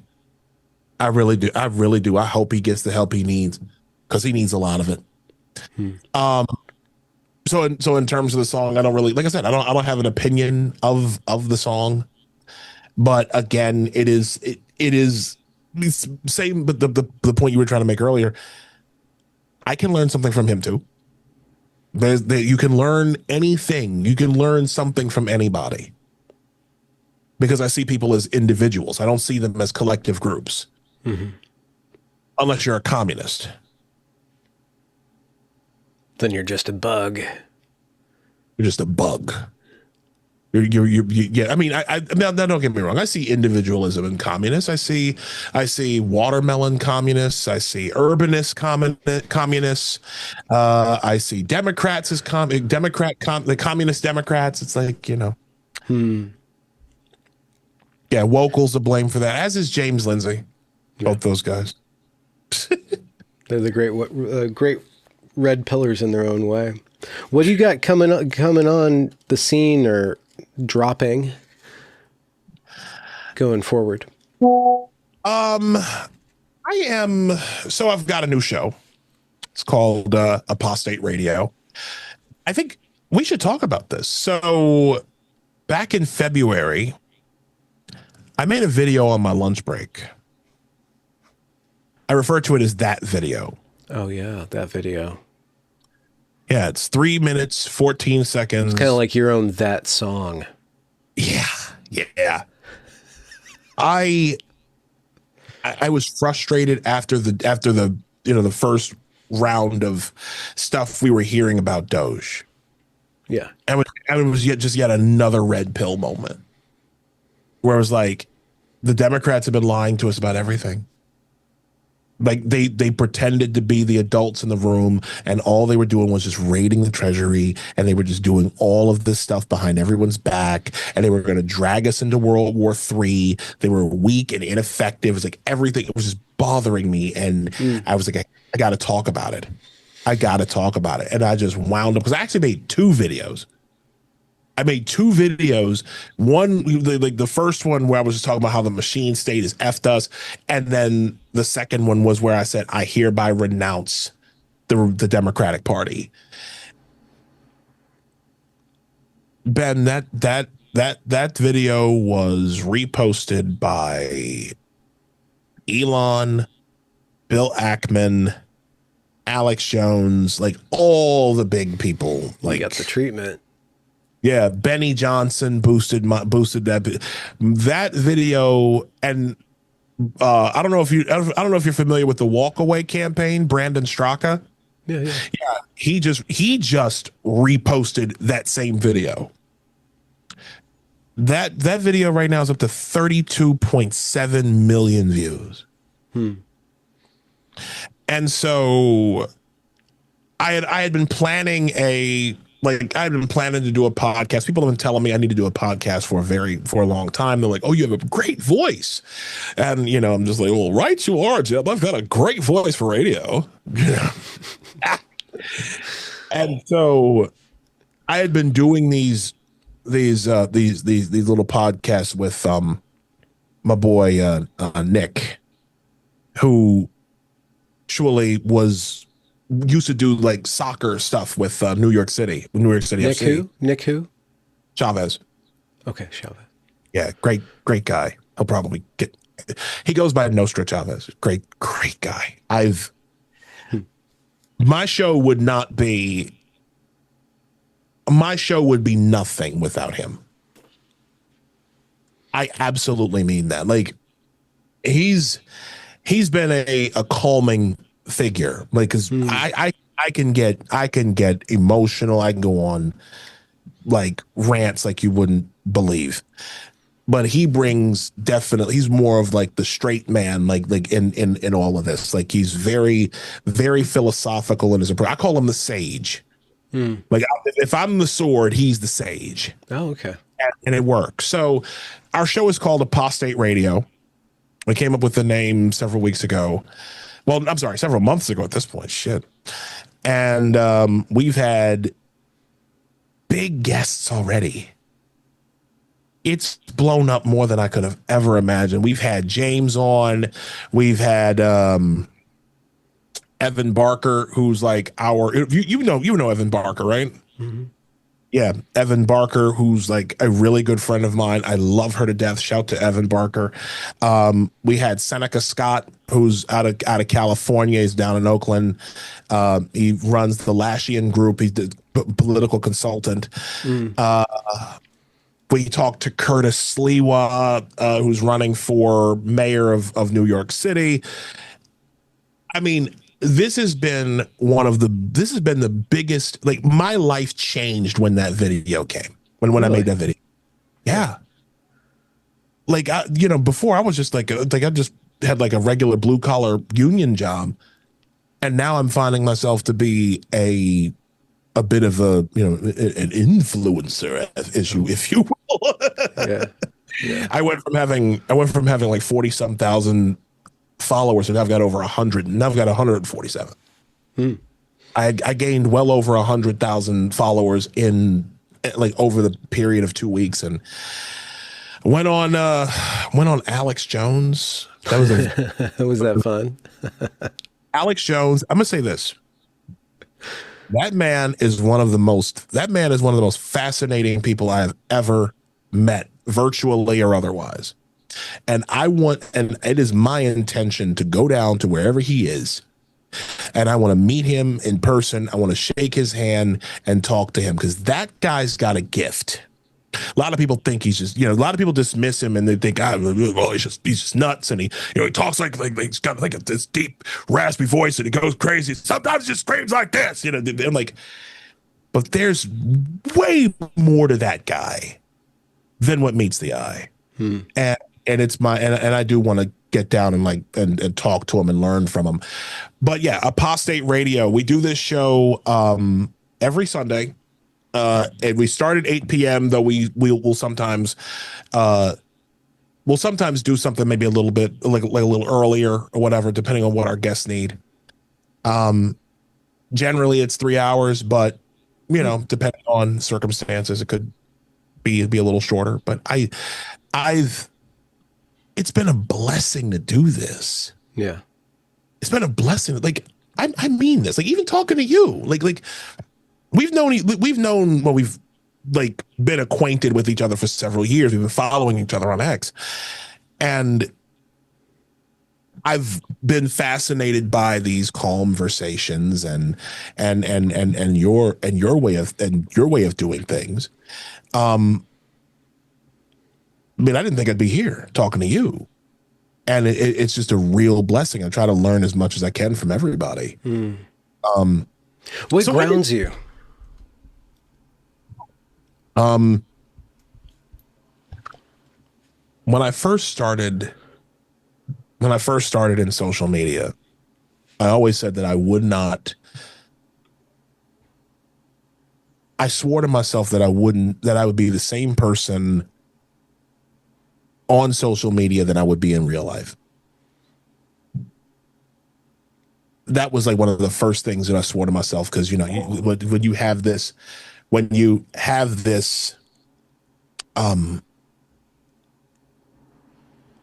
people get lost.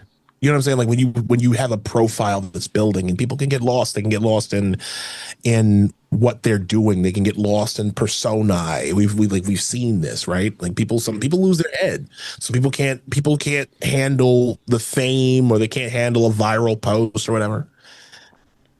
And what grounds me is I love people. Some people would say that because of my style and because I'm cursing out communists like left and right, that gets kind of lost. But I love people, and I love the truth. That's what grounds me. It's like I genuinely love. I love my country. I love the truth. And I hate when people, for whatever reason, try to impede on that. When they try to, the one thing that I've learned over the last 10 years, especially with the gender stuff, is that if people can make the old saying is true, if you can be made to believe absurdities, you can commit atrocities. We've both seen that.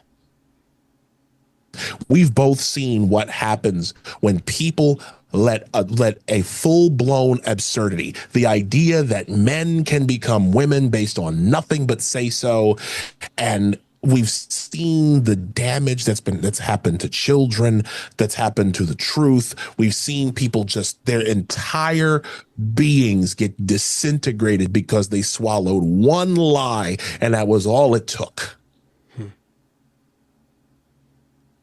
And now people are insane. People are certified. People have gone mad. People are angry at people are angry at political figures. They're angry at folk, and they don't even know why. Do you understand how how absolutely unfortunate it is to be so mad at someone, to hate someone, to literally say you hate someone and can't even explain why? People have been wearing double masks for 5 years. I have forgotten what some people look like. And it pains me because I know that anti-truth, people were fed lies and were abused by their government and by people claiming to be experts. And what grounds me is the truth. What grounds me is my love of the truth, my love of people, and my love of the Constitution. I mean, well, let me ask you this. I might as well ask you the same question. Like, what's grounded you? And how long have you been doing these conversations? My YouTube channel just hit 8 years old a few days ago. Wow. Yeah. So what grounds you? Yeah, 2 days ago. That was June 10th, my first evergreen post. What grounds me? Yeah, like what got you started doing this? I mean, besides the madness of evergreen. Yeah, it was a desire to correct misapprehensions of what was going on, and then to inform what was going on, and then to understand what was going on. And then it's just a mixture of following my curiosity and my not so much my indignation, but yeah, on Twitter I'm a little indignant. But you find yourself doing a thing, and you just have to keep on doing the thing. And I go through periods where I don't know why I'm doing the thing, and then I go through periods where the thing is just happening on its own.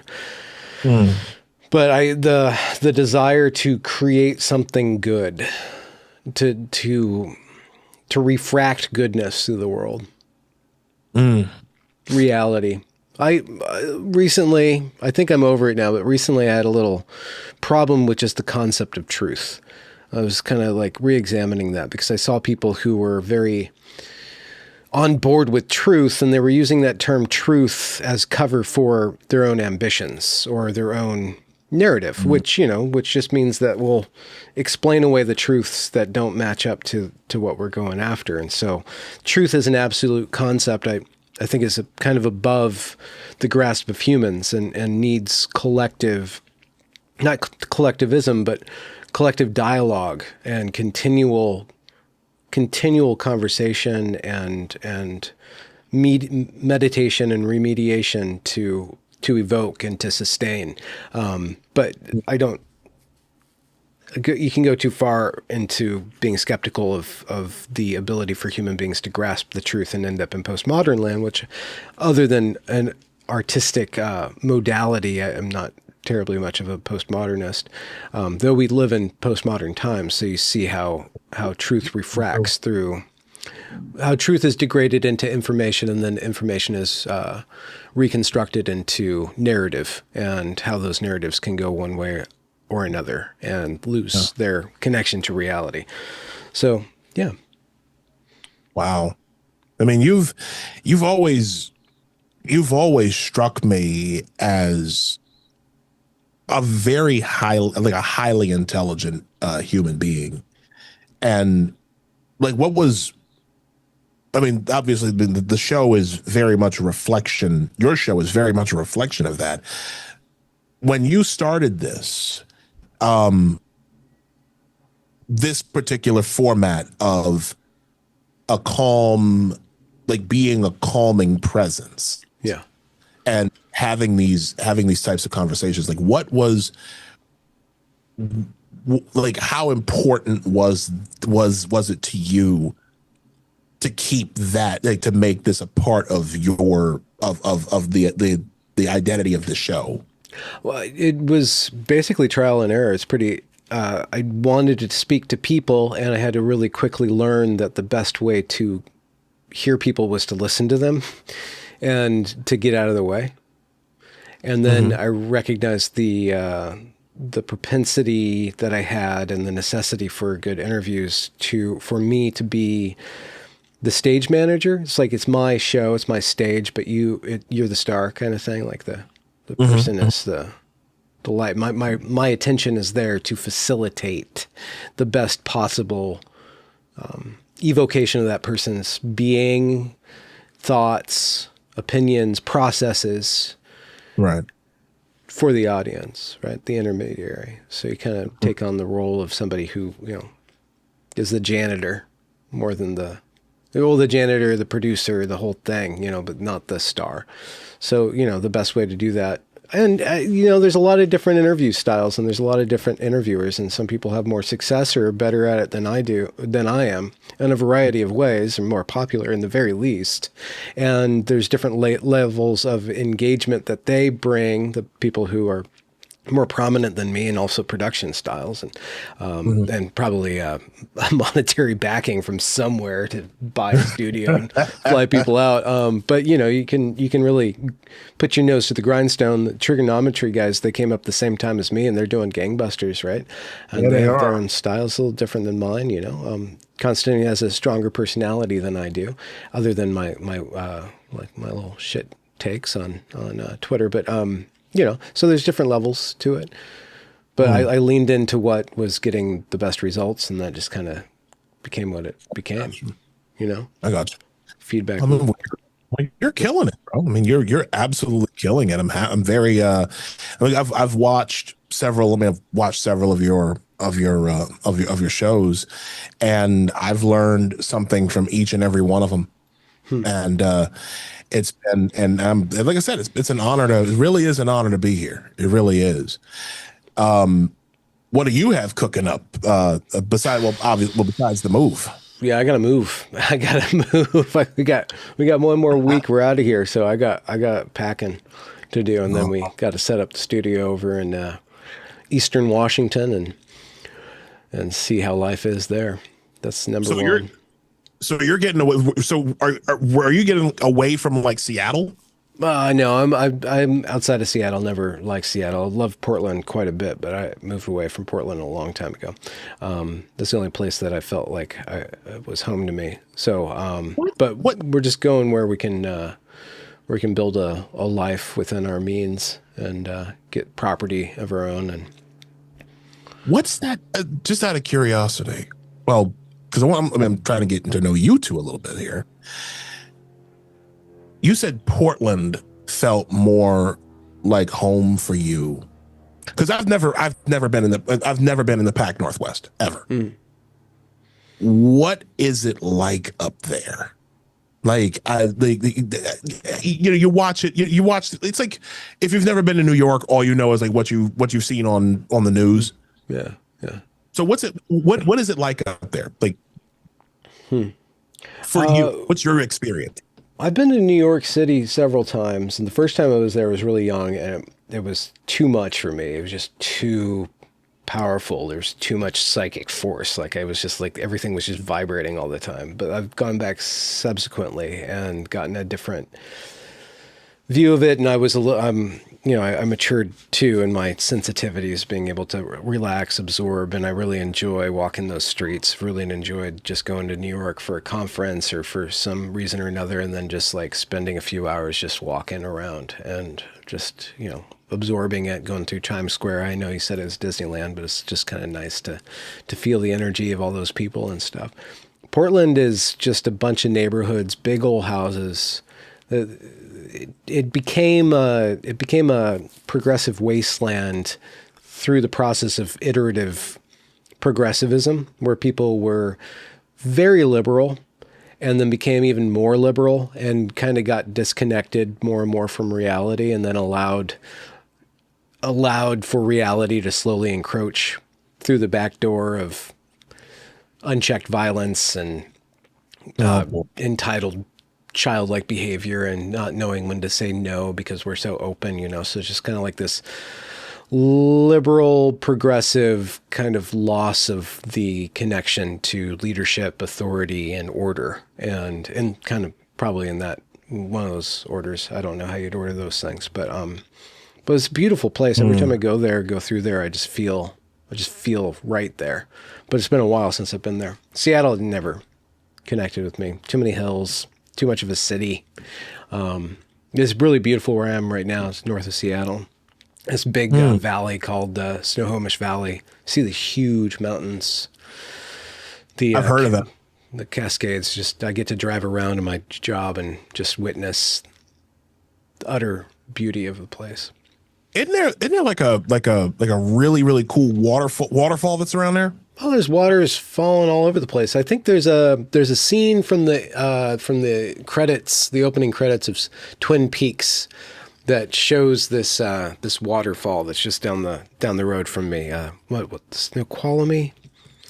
I think it would be. I've heard of it. It's really, really high up. Yeah, there's a big dam there. Yeah, wow, it's gorgeous. Yeah. It's a lot of nature. Are you a sports fan at all? No. I like board games, but that's kind of a sport. That's not a sport. Yeah. No. I haven't played a board game in a while. But no, I'm a big soccer fan. So I was just wondering if you'd ever been like a Portland Timbers game or something out there. No. I should have spent more time attempting to go to sport events, but I haven't been to any here.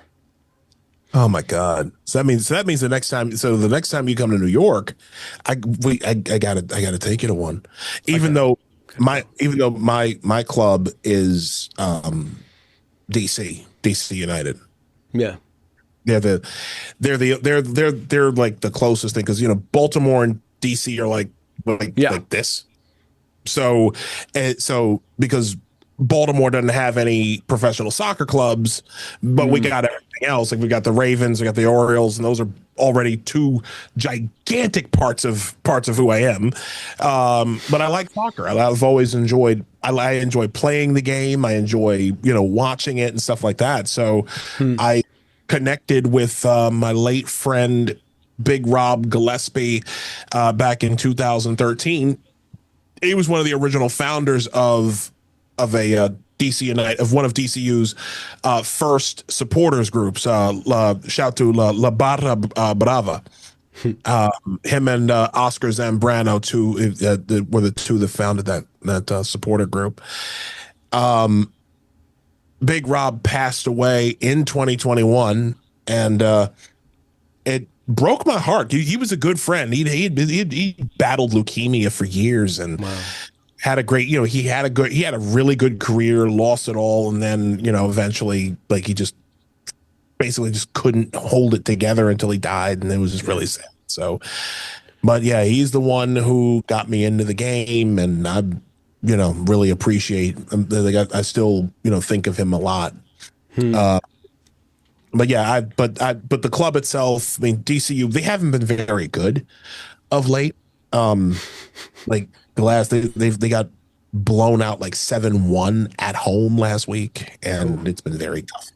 Yeah. Yeah. 7-1 in soccer is did you did you even show up, bro? Like they scored a touchdown on you. Like that's the other football. so so things are tough right now, but I still love the club. I've been blessed to know several, players, former and even present, or current players. And yeah, I mean, soccer is important to me. Not like you care about any of this. Soccer is important to me because it was the one sport that it was one sport that I was good at age 38. I started playing at age 38. Yeah.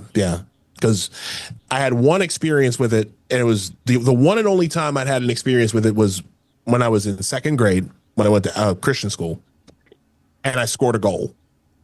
And like one of the it was like my second time I was playing, because they like for PE we played soccer, and so when my DEIX left me in November of 2020, I picked up soccer. I was just like, you know what? I need to choose something else, because I knew what type of man I was at the time. I was not a very strong man, and I would have done something insane like I don't know, buy a plane ticket and chase her out there. So I was like, you know what? I need to do something different. I need to choose myself for once and stop doing things that are, like overextending myself. And I even have that problem now where it's like trying to, rein it in a little bit when I can be overextending. And so I chose soccer. I volunteer with this organization that do Governor's Cup. They do like this a big tournament on Governor's Island every year, and I volunteer for that. This is the one year I wasn't able to do it because I was moving. So, but the weekend I moved up here, which was last weekend, they were doing Governor's Cup, and I couldn't make it. And it was, ouch. Yeah. But yeah, so I play soccer, and it's really been therapeutic for me. It really has. Yeah. So, well, Isaiah Carter. Yes, sir. Speaking of landing the plane, I will put links to your work down there in the description, your Firebrand on X, and I haven't checked out your Apostate Radio. I look forward to tuning in.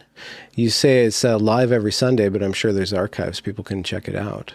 Oh, absolutely. And we're just starting. I mean, I'm a little bit more of a Luddite than I thought. Like I just started an RSS feed, so I'm putting back episodes on RSS so people can listen to them on Spotify and all that good stuff. But yes, Sunday nights, 8 p.m.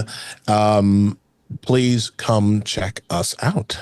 You have an incredibly broad, strong heart, and thank you very much for joining me. It's been an absolute pleasure to meet you in this virtual personhood. So thank you so much, Isaiah, for joining me.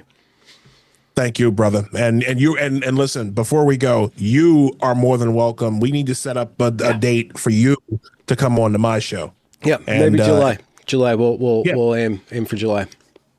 Or either that or we'll August, because I got a couple of dates because we'll talk off air. We'll talk off air. All right, cool.